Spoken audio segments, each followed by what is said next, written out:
Mr. Johnson, an American tourist, had a habit of bringing home strange souvenirs. During his visit to India, he discovered an old, dusty antique shop tucked away in a narrow street. Inside, his eyes caught a beautiful vintage pendulum clock with golden trims and lion carvings.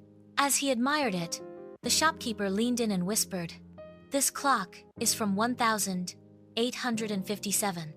But don't ask what happens after midnight." Laughing it off, Johnson bought the clock and flew back home to the US, thinking it was just a harmless piece of history. He proudly placed it in his living room, unaware that he had just invited chaos into his house. That night, at exactly midnight, the clock suddenly ticked louder and then it spoke. "Finally!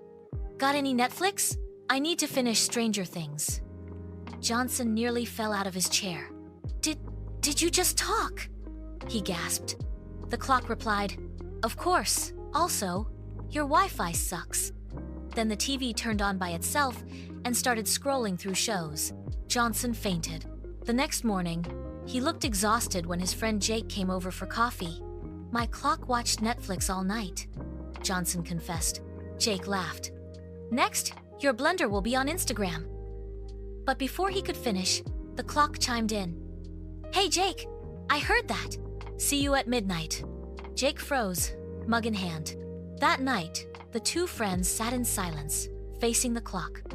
As the hour struck 12, the clock declared, "Tonight, we're watching horror, and I want buttery popcorn. None of that dry stuff."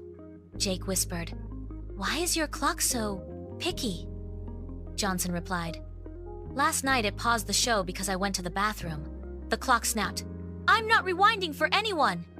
Now terrified, Jake wanted to run, but the clock had already settled in. It even created its own Netflix profile, Clockflix.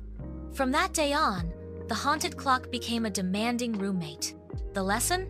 Never buy antiques that talk, especially ones that have stronger binge-watching opinions than you.